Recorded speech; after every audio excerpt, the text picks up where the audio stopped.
Hello,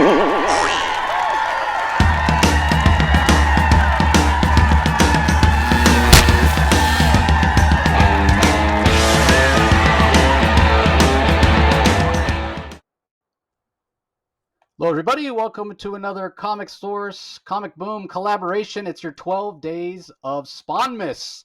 Spawn is taking over for 12 days of the Comic Source, at least for some of the episodes. And we're going to be talking, as we count down to Christmas, 12 days before Christmas, we're going to be talking about Spawn. A couple of reasons we're doing this. I have actually never read all the issues of Spawn. As you may or may not be aware, it's the longest running independent comic ever as of issue 300. And a lot of this is driven by the fact that Todd McFarlane is trying to start his own sort of superhero universe, and it's rooted in Spawn because that's what Todd McFarlane Productions has done, as a comic for decades now. And he wants it to kind of grow organically. Right now we have the King Spawn series, we have the Gunslinger Spawn series, we have the Scorch series, and all these characters are sort of tangential to Spawn and who he is and the war between heaven and hell and all that. But I think what McFarlane is hoping is that organically over time, as he brings in other creators, they're going to create heroes and whatnot that are sort of not necessarily tangential to Spawn, and it'll sort of organically grow. Whether or not that's actually going to work, I really don't have any idea. But I do find it interesting. And for me, Spawn, I was on board at first for like the first, 30 issues or so. And I just kind of fell away from it as I wasn't as interested in comics when I was going to college and whatnot. But it was always in the back of my mind. As a comic fan, you're always aware of Spawn. Todd McFarlane is a larger-than-life presence, and I think a lot of it has to do with the visuals, right? I mean, that's how McFarlane made his name, certainly over at Marvel with Incredible Hulk, and then moving on to Spider-Man, Amazing Spider-Man, where most people know he helped co-create Venom, and then started writing himself. He wanted to be a storyteller. He wanted to be a writer on the Spider-Man title, the adjectiveless Spider-Man title. Then eventually jumped ship, went to Image, created Spawn, and then there's the critical sort of feedback from people to say, well, the guy can't really write. His Spider-Man run wasn't very good in terms of writing. Still visually great, but yeah, where's the real story? Can this guy actually tell a story? Then he jumps over to Image. He starts Spawn, and he writes it, he draws it, he inks it. He does everything but coloring and letters at first, and then he gets other people to come in. And there's all those early days of Image, growing pains, things being late. They were having movie deals and taking all these meetings, and the money was pouring in, and so I feel like sort of the hunger wasn't there. But yet throughout it all, he kept Spawn going. So there's something to be said for the institution of Spawn. Like I said, I've never read all of Spawn. I think it's time, and so I'm announcing it right here for the first time you're hearing it. All of next year, it's going to be daily Spawn, basically. Every day, we're going to release an issue or an episode that's going to talk about an issue of Spawn. So you're ambitious. Yeah, why not, right? Let's go back to Comic Source Daily. So we're releasing the first 12 issues here on this 12 days of the Comic Source. And then the first of the year, we'll pick up with issue number 13. And we will continue from there. So I'll talk a little bit more about the origins of Spawn in a minute, but I want to give Rocky and our guest host, Jake, who's joining us for the first time, who wrote a really interesting article that I read years ago, and I've always been curious about his sort of opinions on Spawn, about sort of the redemption of Spawn and how it's had its ups and downs over the years. So I'll give each of these guys a chance to talk a little bit about their impressions of Spawn, who's Spawn is for them. Then I'll talk a little bit about the technical details of Spawn in terms of publishing history, and then we'll dive into issue 1. So I'll kick it over to you, Rocky. I know you were on board at first and enjoyed it right when it was coming off the rack, just like me, and then similarly fell off, right? I did. I admit, I've only come back to Spawn because of King Spawn and because of the 300th issue. I was in New York City in October of 2019 for the New York Comic Con, and I was there. I had an opportunity. Todd McFarlane was like 20 feet away from me. I could have bought in a silver edition, gold edition, 300th issue. I never did. And of course, that was a mistake. Immediately by the end of the con, it was worth $300, $400, or $500 for the gold edition of the 300th issue of Spawn. And wow, what an event! Todd McFarlane is amazing, and kudos to him. I mean, look, I stopped collecting Spawn. I think at issue 12, a couple issues after. I think and Angela Angela, appeared yeah. in issue 9, and frankly, I paid more attention to the lawsuit between Todd McFarlane and Neil Gaiman than I did to the actual Spawn comic until just recently. So I welcome sort of. It surprised me, and we'll get into it, how much I enjoyed rereading these first couple issues again. Were actually better than I remember, and I can't believe I'm saying that, but I'm impressed. And I did have a gander at Jake's article there, so I'm really curious to hear Jake's perspective on things. Yeah, you bring up a good point. The fact that Todd McFarlane, more than anything, the guy's a go-getter. He's a hustler. He's in a lot of ways a hype man. Much like Stan Lee was back in the day. Maybe the quality and the he's not breaking new ground. He's sort of standing on the shoulders of giants, which is sort of what you expect creatives to do. To build on what has come before, and certainly his art work so dynamic back then, and even now. He doesn't draw, every page like he used to back then, but yeah, it's not surprising to me that just a few days after that silver and gold edition of that 300th issue, if I can talk, of Spawn came out, that it would already be worth hundreds of dollars. I mean, Yeah. I speculated on Spawn, so we know Todd McFarlane. Not only does he have the Spawn comic and Spawn movie and the Spawn cartoon, he Spawn was a character he wanted to see as an action figure, and when he couldn't find a toy company that would produce it to the quality that he wanted, he went into business for himself, creating his own toys, and then that expanded far beyond Spawn toys. There are a lot more McFarlane non-Spawn action figures and toys than there are Spawn action figures.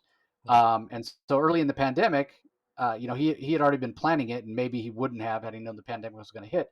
But they did a special edition re-release of the very first editions of the Spawn action figure, and I ended up bidding on that just because I knew with the pandemic having started, there were going to be people that unfortunately weren't going to be able to afford it at the time because maybe they got laid off because of the pandemic or whatnot. And so I knew I would make money on it. And sure enough, so I bought the 3-pack, and I think it was like $125 on Kickstarter for that tier. And now you go on eBay and that 3-pack goes for like $600. So yeah, you as much as Spawn went through a sort of a cold spell in terms of the comics at times, McFarlane has always had a rabid, very loyal fan base. So I think we can count on that. And yeah, well, that's one of the things I'm interested to see as we go through, or at least as I go through.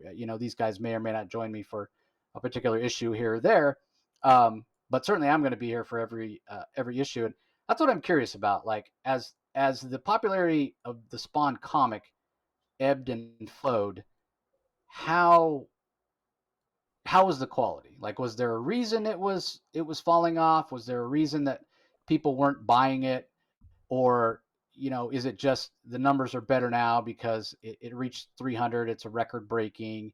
McFarlane's making a little more noise. Social media, that sort of thing as well is something that I want to talk about. So anyway, let's turn it over to Jake here and kind of get his thoughts. Like, who was Spawn to you, Jake? Why did you decide to write the article? I'm kind of curious what your perspective on Spawn is.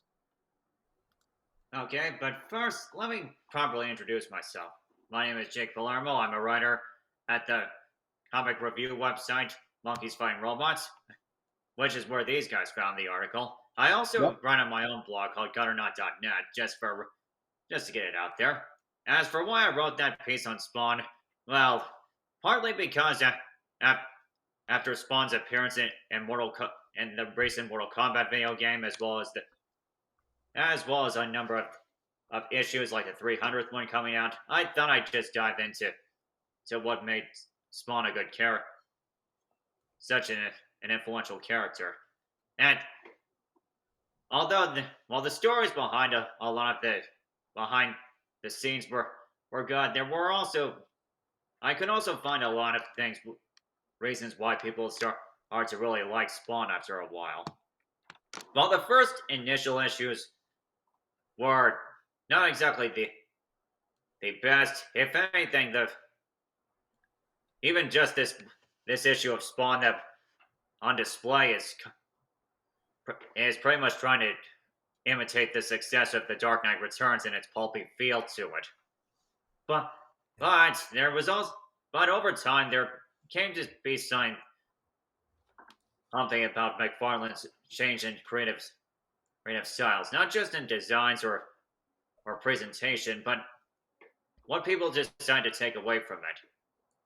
Especially having watched all the seasons of the HBO show. For one thing, the horror angle really made Spawn a very sympathetic and empathetic character to a degree. For one thing, it really brings out him as somebody who's as a rather relatable character to some degree. No, he's a soldier who had been through a lot of traumatic events, and he hasn't quite recovered from it. Coming back from the dead in a body that's barely even his is going to be one thing, especially after her coming back and essentially losing just about everything with what he could and couldn't do in his life. And I see you're moving down a bit. Logo and everything that made the look so iconic. Yeah. So Jake, have you read like all the issues? Not all of them, partly because some of them have been retconned, and some of them start to drudge a bit. Gotcha. Like in the article I mentioned, when Spawn became someone other than Al Simmons for a bit, some parts were good, some weren't. I didn't find as compelling as some other parts, but sure, there was always that. And I remember what you guys said about how some things about how you couldn't always commit to Spawn for different reasons. I think some of the issues that McFarlane allowed to gave other writers responsibilities too, even if really allowed him to gain greater insights and better storytelling, better characterizations too, rather than just make characters rather than just put characters in fancy outfits together and put them in big action scenes. I mean, like I said, the TV show forgoes a lot of the action, including Spawn's battle with Overkill, and other characters like Youngblood's Chapel. It provided him looking much more like a monster, but also a bit more like more sympathetic, kind of like the Universal monsters, really. Someone who despite his terrifying appearance, isn't exactly can still find something to connect to the audience through.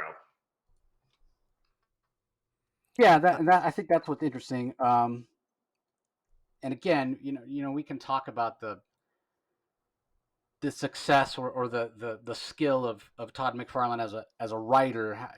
Is this actually a good story in terms of when it was written back in the 90s, when comics were a little less sophisticated, we would say, the average comic, maybe not quite as aimed at an adult audience as comics are now. How does it stand up over the test of time?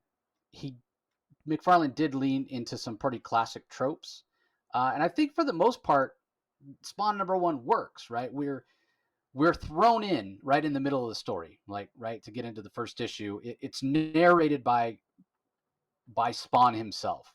And what I find interesting is, Jake mentioned this Dark Knight Returns, this sort of gothic feel, and this is McFarlane. Remember, at the height of his popularity, leaving Spider-Man, always leave them wanting more. People did not want him to leave Marvel. They didn't want him to leave Spider-Man. He was such a dynamic penciler. But I remember first of all, seeing the image, you were hearing about it for months, and then you see that cover and it's McFarlane, and everybody bought McFarlane comics back then, just like everybody bought Rob Liefeld comics, even if they won't admit it now. But I mean, even starting with the cover and the incredible color work and how it just jumped off the page, and this was something new, and it was a mystery, and there wasn't social media, there wasn't all this, there weren't all the internet wasn't a thing, there wasn't all this hype where before the character even came out, you knew everything about him, and that Todd McFarlane had done all these interviews. And nowadays it's kind of hard to be surprised almost, even when a new character is coming out. Look at people like Punchline or Ghostmaker from DC that recently came out that Rocky and I have talked about on the DC Spotlights, where we know so much about these characters and who they're supposed to be before the comic ever even comes out. That wasn't the case. This was a mystery. And then when you open it up and you saw McFarlane's artwork, but it wasn't the Spider-Man art. It was a little darker. It was a little grittier. You could tell he was trying to do something different. He was trying to establish a mood and a tone. And obviously the idea of it being very gothic with spires and skylines and dark colors, it very much worked. And if you're watching us on YouTube, Rocky's going to scroll down a little bit, and we're going to get this sort of esoteric page after the talking news heads, which we'll talk about here in a minute.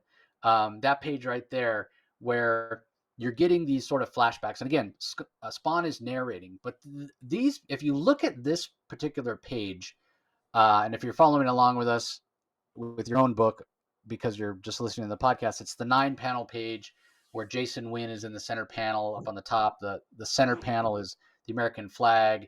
There's a skull in the bottom left. And it alternates between purple colored panels and sort of orangish yellow colored panels. So this artwork, this is nowhere near as detailed as people had come to know that McFarlane's artwork would be. But it's purposeful because there is detail where it needs to be, like in the skull, teeth, and whatnot. But the backgrounds are very light. It's a different aesthetic that McFarlane was going for, I think, trying to establish somewhat of a sense of mystery, right? And that sort of sense of mystery of who Spawn was. If Spawn comes out nowadays, there's no way we find out as much about him as fast as we did in this particular issue, because as much as it takes Al Simmons a few issues to sort of learn who he is, the pacing moves fast compared to what it would be nowadays. And we were just talking about Red X not too long ago and how that mystery's been dragged out forever. But here, yes, it is a mystery in the first issue. We learn that whoever this guy is, Spawn, made some deal. It feels like he got double-crossed. His memories are missing. He has all this power. There's a 9999 graphic that shows up that we notice drops down whenever Spawn uses his powers. So there's so many things that he does in the first issue that, again, aren't necessarily original, but he brings that McFarlane flair to it. And as you continue to scroll for me, Rocky, you get to the page where ultimately it's this big splash page. Keep going. It's this big splash page of Spawn where, we got to look at him on the cover. But when you get this big splash page of Spawn, where he's, for the first time, you kind of see him, you see the chains, you see, him standing on a ledge. And that's what people were waiting for, right? When you're first reading this book, this is why people bought it, because of the McFarlane art. And I know there were some people that gave it a bad time when it came out. There were people that poo-pooed it before it even came out because they said, well, why the hell am I going to read something Todd McFarlane wrote? He can't write. I tried to write I tried to read his Spider-Man stuff, and it wasn't any good. I just want to interject at this point, because I thought that Todd McFarlane at the time was not a very good writer because of his Spider-Man run. His Spider-Man was terrible. He drew it fantastically, but his Spider-Man stories were awful. They were terribly paced. They read terribly. But this Spawn, this reads very good. These first 2 issues read very good. I love the mystery. The way he does the 9-panel grids, he just gives you snapshots, images of Al Simmons' life. Of course, we find out that he's Al Simmons, but he doesn't have his memory. We're curious as to what's going on. And at the time, the only reason readers had all the answers to the first 4 or 5 issues is because Todd McFarlane leaked the story. There was so much advertising about Spawn. I remember more about the first issue. It surprises me how much is not revealed in this first issue that I know about Spawn that I read in subsequent issues. But I know I knew before even I read the first issue. This sold 1.7 million copies when it debuted. This was unreal. And I'm actually surprised at how well this story reads as an opening issue. There's mystery, there's gravitas, there's epic scenes, beautiful art that still stands up today. I mean, maybe it's because we've been reading some some less than stellar DC comics lately that I'm singing its praises. But no, there's a reason why this is a classic story, and even with the whole idea with this particular deal with the devil that he has, where the more power he uses, the closer he gets to eventually going back to hell. So he's got to use his power conservatively. I thought that was an inspired idea back in the day. It was a twist on the traditional deal with the devil, which was somewhat cliche and tropey. But I like McFarlane's spin on it. I just thought this was, as an opening issue, I don't think it's any surprise that this sold 1.7 million copies. Its bark was as good as its bite. Yeah, but you have to admit that the reason it sold what it sold had everything to do with McFarlane as an artist. Yeah, Certainly. more so than a writer. Not to say it doesn't hold up, because we're also introduced to Sam and Twitch, who are these interesting detective characters, playing into this dark crime noir type story, and they're kind of the straight men. One of them straighter than the other in terms of Twitch, basically making fun or being very sort of satirical in the way he relates to Sam, and making fun of him maybe without Sam even realizing.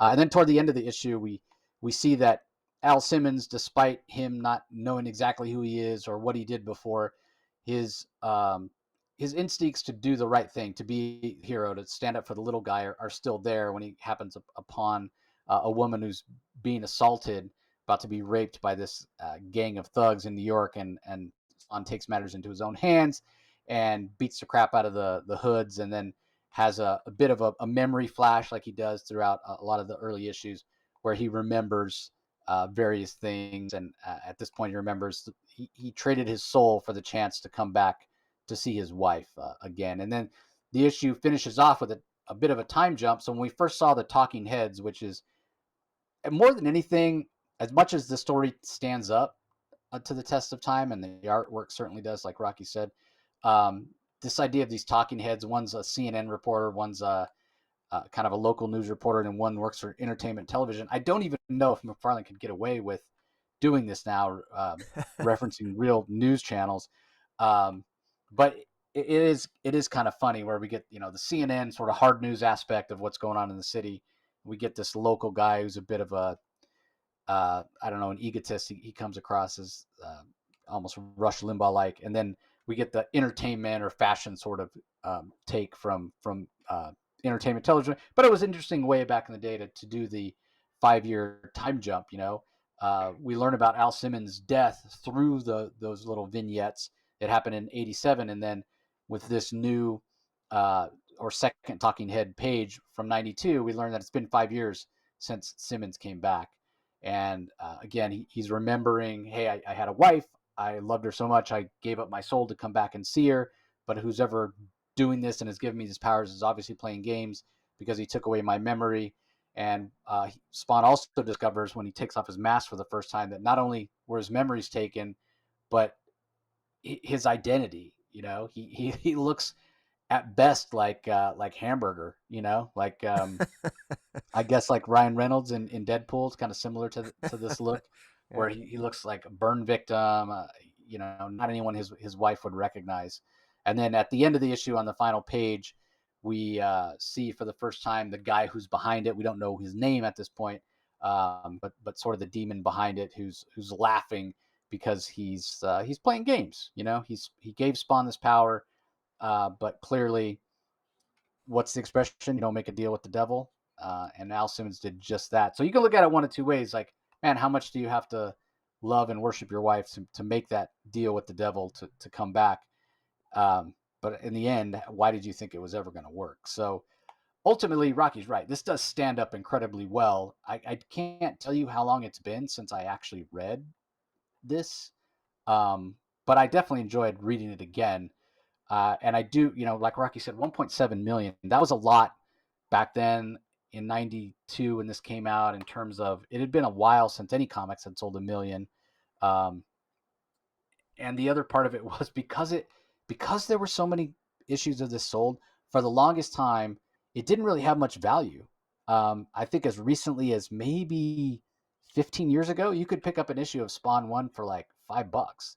Every once in a while, you'd come across them in dollar bins. I mean, I certainly remember going to comic shops in the late '90s, early 2000s, and flipping through, and yeah, you'd see their dollar boxes. You'd always see Youngblood #1. You'd always see Wildcats #1. You'd see Spawn #1. You can still find Youngblood and Wildcats #1 in dollar boxes. You cannot find Spawn #1 in No, dollar you can't. boxes anymore. So let's kick it over to Jake. Anything to add to what we've been saying in terms of specifics of the story, Jake? I can definitely confirm that what you guys say about surprises is pretty relevant. And thanks to solicitations, like you mentioned, what's Punchline and Ghostmaker, it kind of spoils the surprise. The only one I can think of it in recent times is when Elektra became Daredevil in Chip Zdarsky's run. Yeah. And this issue certainly makes a great first impression, especially when it comes to introductions of characters and generally making a pulpy feel that it makes it feel like an artifact from its time. In fact, it makes it so influential that the best place to afford this story and anything else that comes after it is best to be found in the Spawn origin trades I own. Especially if people can get lucky and find them on bundle deals. But what I got one question for you, Jake, that I'm kind of curious about, because if you had to sum up the essence of Spawn in a paragraph, I mean, what would you say? Because we all can say something about Superman and Batman and Wonder Woman, but Spawn, I always think of Spawn as this sort of PTSD ridden soldier whose mother, I mean, it's later revealed that Spawn's mother is a devil worshiper, for God's sakes. I mean, you could, at least at one point, and so you could kind of see maybe his mother, I'm not sure if his mother made the deal or what have you, but I found it fascinating that the devil is so interested in Al Simmons. But what is it that you think draws the reader to Spawn? I mean, what's his essence? How would you describe the essence of the character, or his central zeitgeist that resonates with readers? I like to think without repeating what I just said before, that a lot of what makes Spawn as a relatable or even something that readers connect to is about how he deals with the difficulties of going through some traumatic experiences and the need to find some normalcy from that. Hence why he was willing to go back to his wife so badly, because she was practically the only thing in his life that ever made any sense. Like I said, like we keep saying, this is a soldier who has been through the worst of what life and the afterlife has thrown at him, and despite coming out of it, he didn't really come out of it unscathed. It's actually quite kind of comparable to the original Crow comics that inspired the movie by Brandon Lee. It's about somebody dealing with grief on a very fundamental level after losing just about everything and trying to build himself back up after coming to terms with it all. Well, it's funny you mentioned the Crow, because when I think of the Crow, I think of vengeance I mean, vengeance underscored the Crow. This is the Crow is about an individual that came back from the dead because of his driving hatred to get revenge. And then the moment he gets revenge and kills all his enemies, his soul recedes and he goes back to, I guess, back to heaven or hell. And I never really saw Spawn. I don't know. I don't know if I've ever saw Spawn as I guess he's vengeful, but he always seems to have more mercy. He seems to have a softer side to him that sort of underscores his darkness. But mind you, I only remember the first 12 issues, so maybe he's changed. Has he changed? Is he more of a dark character, or is he more Darth Vader than is he more Sith than Jedi, or like what is he? I'm not sure anymore. He's definitely an anti-hero. That's to say the least. Just someone who came from a very dark place and doesn't have a lot of reasons to be optimistic.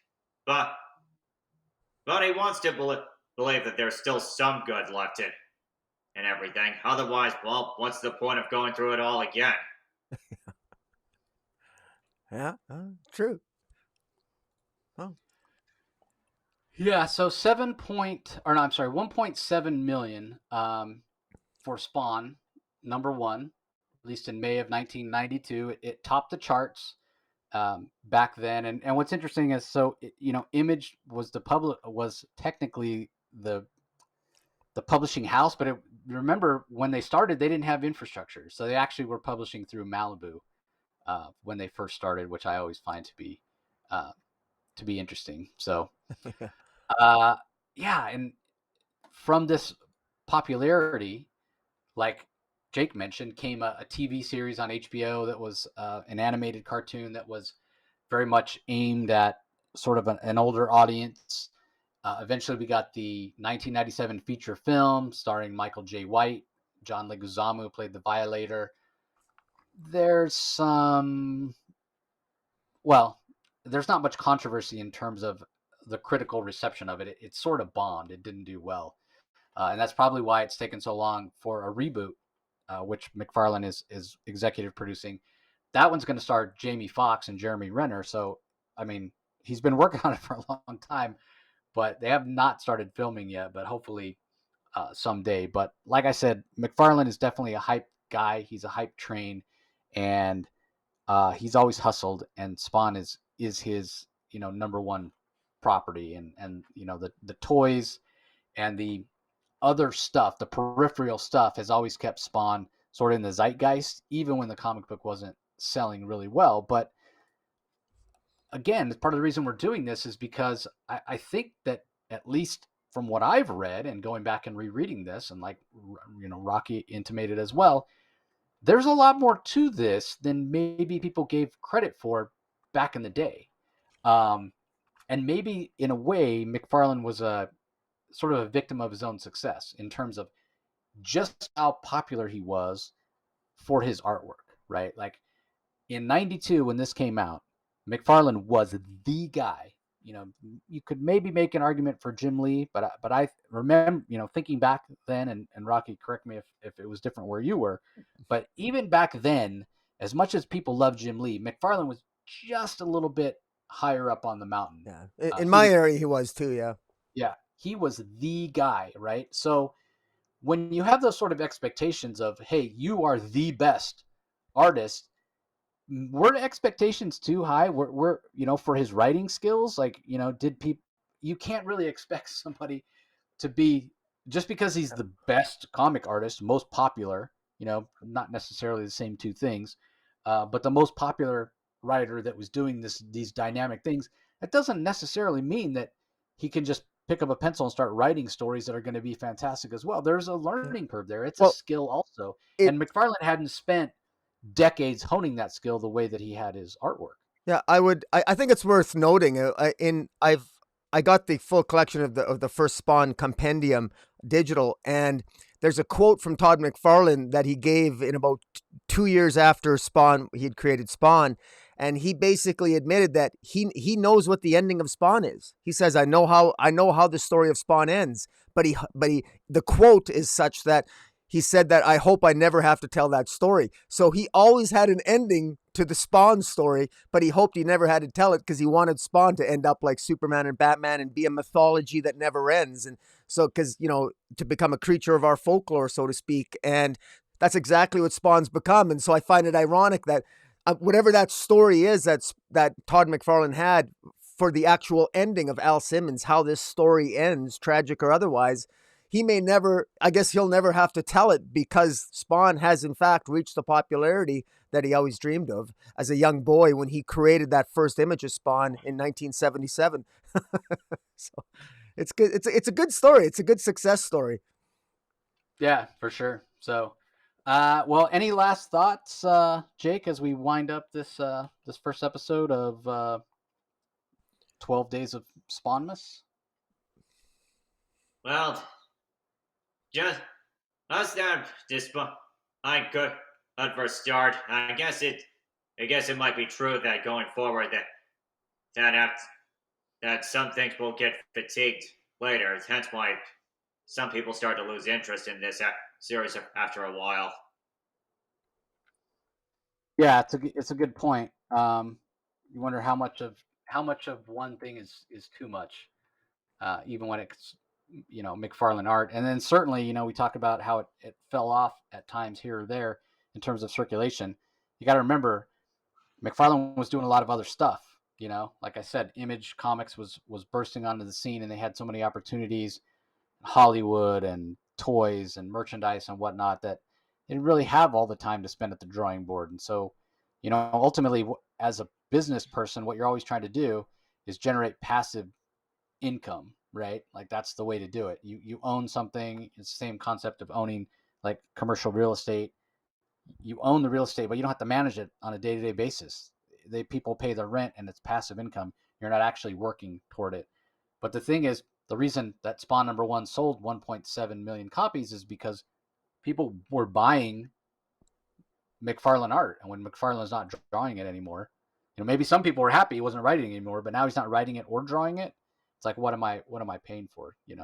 Even now, as Rocky was saying at New York Comic Con, McFarlane's a draw.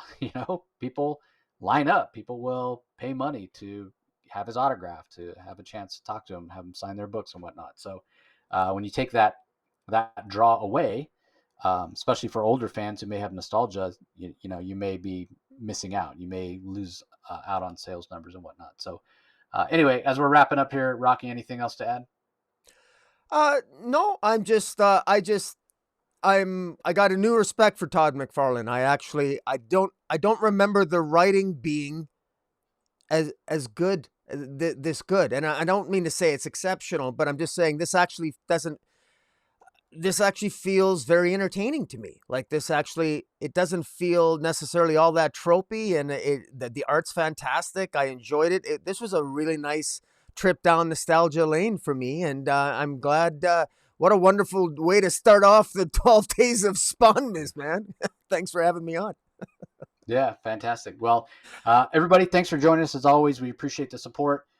Be sure you check out all our other episodes on the Comic Source. So just do a search for the Comic Source on your favorite podcasting app or podcasting platform, Google, Spotify, iTunes, whatever your favorite podcasting platform is, and you'll find us there. If you're checking us out on the Comic Boom channel on YouTube, don't forget to be sure to subscribe to Rocky's channel so you can check out all his content, ring that notification bell, like this video, and definitely subscribe so you don't miss out on any of his great videos. So thanks to Jake, our co-host, for joining us and talking a little bit of Spawn, and more Spawn to come tomorrow and for all the days leading up to Christmas. So happy Spawnmas to everybody. Happy Christmas.